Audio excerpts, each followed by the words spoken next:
was still functioning tells you how seriously this strike was taken behind closed doors.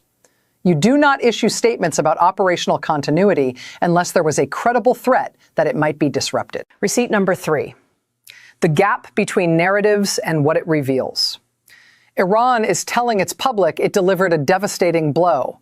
The United States is telling its public and its partners that damage was minimal. Both narratives are doing strategic work. Iran gains by projecting strength. The U.S. gains by projecting resilience. But there is a truth that neither narrative spells out directly. A threshold has been crossed. Before this, striking al-Udeid was theoretical, a talking point in Iranian speeches, and a scenario in Western war games.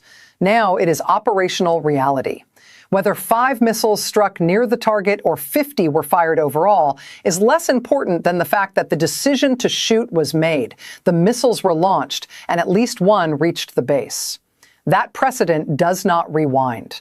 It becomes the new baseline for every military planner, diplomat, and government in the region. If this breakdown is connecting dots you have not seen put together elsewhere, hit subscribe right now. This situation is changing by the hour, and you need to be here when the next escalation lands. Here is what most coverage is missing. There are 2 very different philosophies of power on display in this conflict, and the al-Udeid strike makes the contrast painfully clear. Iran has spent decades pouring resources into one primary military capability: precision missiles. It did not try to match the U.S. in carriers, 5th-generation jets, or global deployment. It built the one tool that could hit American power where it is most concentrated: forward-deployed bases. That is asymmetric strategy executed over a generation. Iran identified the vulnerability, built the weapon, and waited for the right moment to show it. Now look at how the U.S. chose to posture itself. Thousands of troops concentrated in a handful of giant installations across the Gulf. Al-Udeid, Ali al-Salem, facilities in Bahrain, the UAE, Kuwait. Each is a fixed target in a region where the adversary has spent 40 years developing missiles designed to destroy fixed targets. American planners have known about this vulnerability for years. The response was to invest heavily in missile defense and assume deterrence would hold. Deterrence just failed. Not necessarily because the interceptors failed, but because Iran concluded that the cost of striking the crown jewel base was acceptable. And once an adversary decides that shooting at your most important facility is a risk worth taking, the deterrence framework you have relied on needs to be rebuilt from the ground up. You do not fix that with a press release about continued operations. You fix it by rethinking the entire posture. And that rethink has consequences far beyond one base. So what does this actually mean for you? If you live in a country that hosts American forces, your government is right now rerunning the risk calculation of that relationship. Qatar suddenly finds itself at the center of one of the most dangerous geopolitical confrontations in decades. The base that was supposed to project security is now drawing fire. Bahrain, Kuwait, the UAE, and Saudi Arabia are running the same numbers. If you work in or depend on energy markets, the implications are immediate.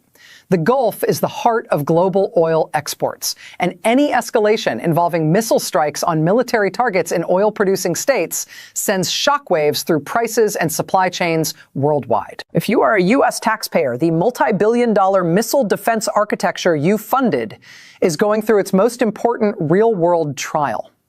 And if you are part of a military family, your loved ones are stationed at bases that an adversary has now shown it is both willing and able to target.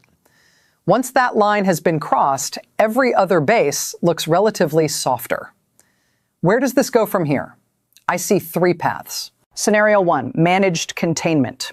Both sides keep up hardline rhetoric while quietly working to prevent further escalation against the highest value targets.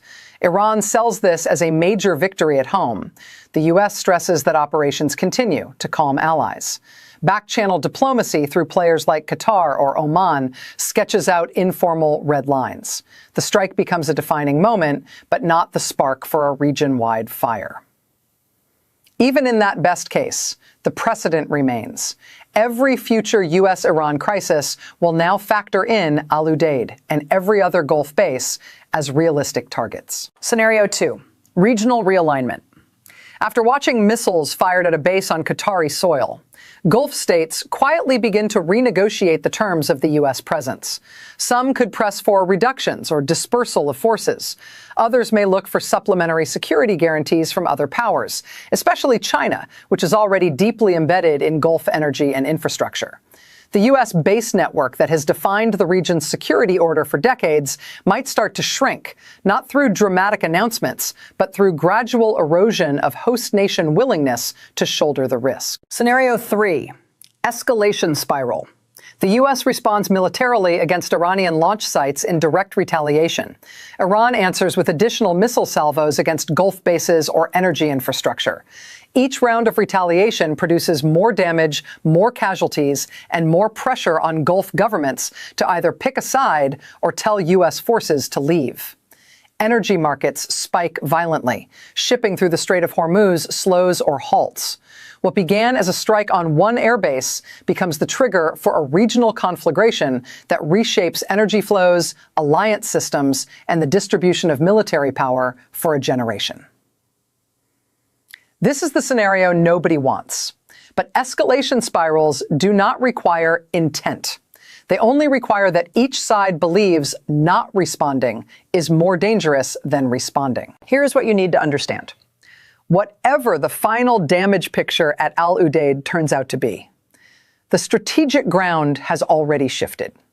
The belief that American bases in the Gulf were effectively shielded by a mix of advanced technology and deterrence has been punctured, not destroyed, but punctured. And in strategic competition, a punctured assumption can be almost as dangerous as a shattered one, because it forces everyone in the system to recalculate at once. Iran has shown it will fire at the most important American military facility in the region. The U.S. has shown its defenses can blunt, but not fully erase, the threat. Every Gulf state that hosts U.S. forces has just received a crystal clear signal. Partnership with Washington now comes with a targeting overlay they did not fully price in. The base is still up. The missions are still launching. But the world that existed before those missiles were fired at Al Udeid is not the world that exists now. Did Iran prove that American power in the Gulf is vulnerable? Or did the U.S. prove that its defenses can take the hit? Is this the moment Gulf states start hedging away from Washington, or the moment they double down? And when the next wave of missiles comes, because in an escalation cycle there is always a next wave, will the defenses hold, or will the margin get thinner? Drop your thoughts in the comments. I read everyone. Subscribe, because the next phase, the retaliation decisions, the Gulf state recalculations, the defense system reassessments, is unfolding right now. This story is not slowing down. Do not look away. This content is commentary and analysis for informational purposes only. It does not constitute financial, legal, or geopolitical advice. Always consult qualified experts before making decisions based on the information presented here.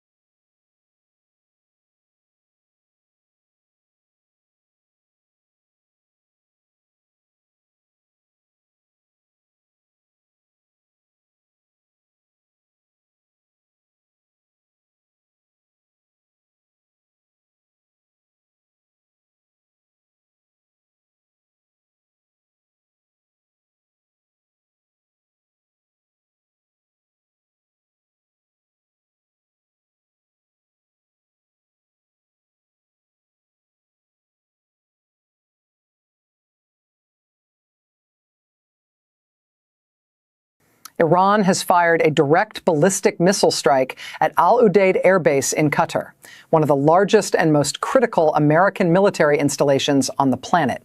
This is the command hub. This is where the United States orchestrates air operations across multiple countries and active fronts. fighter jets, surveillance aircraft, refueling tankers, intelligence platforms, and advanced command centers that direct military activity across a vast region all flow through this single facility. Thousands of U.S. troops are based there, and Iran just targeted it with precision missiles. Iranian officials and state media are describing the strike as a major success. American and Qatari officials say air defenses intercepted several incoming missiles. One missile hit the base, damage was limited, and operations continue. Between those two competing narratives is a reality that is already reshaping the balance of power in the Middle East as you watch.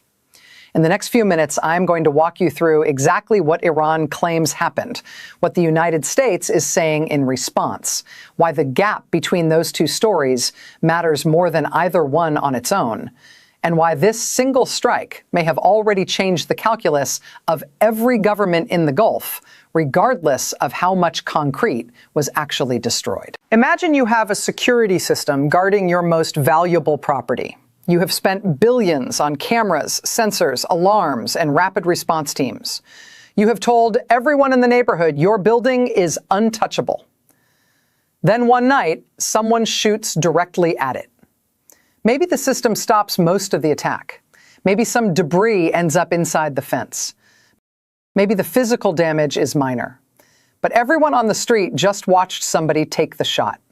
And now every single neighbor is asking the same question. If they can hit that building, what does that mean for mine? Hold on to that thought, because that is exactly the question every Gulf state is asking right now about its own relationship with the U.S. military presence on its territory. Drop your answer in the comments. Does the strike on Al Udeid change the equation for countries hosting American bases, even if the damage on the ground was limited? Let us rewind. Al Udeid Air Base sits southwest of Doha in Qatar. It is not just another airfield. It is the central nervous system of American air power in the Middle East. From Al Udeid, the U.S. manages missions that span multiple countries and conflict zones simultaneously.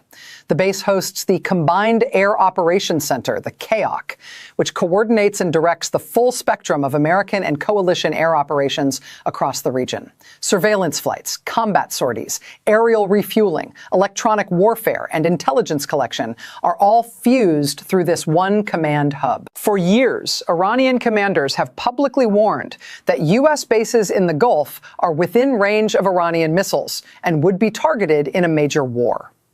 Western analysts have debated whether Iran had both the precision and the political will to actually strike a facility of this magnitude.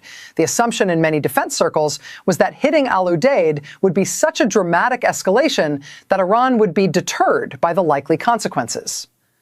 That assumption has now been put to the test. According to Iranian state media, this strike was not a mere signal.